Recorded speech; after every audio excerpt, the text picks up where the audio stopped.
आज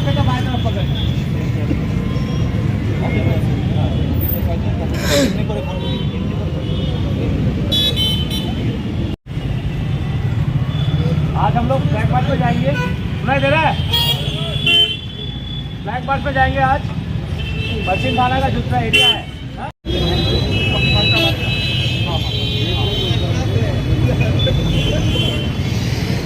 ও মাসে তুমি সরো না।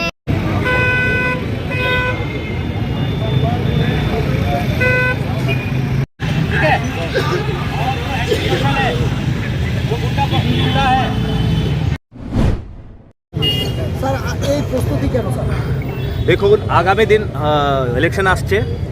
এমরও আমরা নেশাবিরোধী অভিযান আর আইন শৃঙ্খলা যে রক্ষা করার জন্য যা প্রয়োজনীয় ব্যবস্থা করছি, তাও মানে 100% কন্ট্রোল আসেনি আমাদের কাছে। আজকের ডেটে পশ্চিম থানার কন্ট্রোলে যা ফোর্স আছে এটা আমরা আজকে রাস্তায় নামাচ্ছি।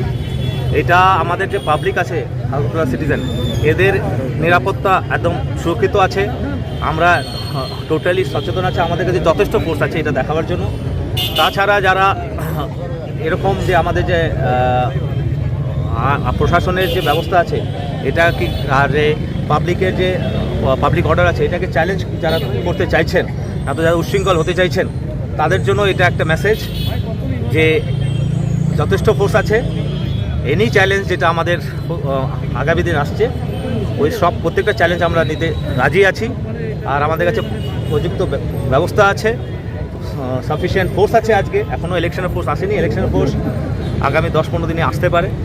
কিন্তু তাছাড়া আমাদের যে এক্সিস্টিং ফোর্স আছে এটা সাফিসিয়েন্ট আছে যে কোনো রকমের দুষ্কৃতি, যে কোনো রকমের সমাজদ্রোহী আর যে কোনো রকমের উচ্ছৃঙ্খলতাকে স্পটের মধ্যে কন্ট্রোল করে দেওয়ার জন্য। স্যার কোন কোন জায়গা আজকে আপনারা? আজকে আমরা পশ্চিম থানার মধ্যে যেগুলো আমরা কিছু হটস্পটস আইডেন্টিফাই করেছি যেখানে উচ্ছৃঙ্খলতা দেখা যায়, এইগুলো আমরা মোটামুটি আজকে কভার করার চেষ্টা করব।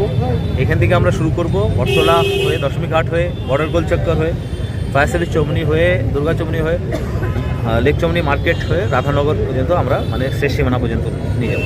এটা কি প্রতিদিনের চলবে?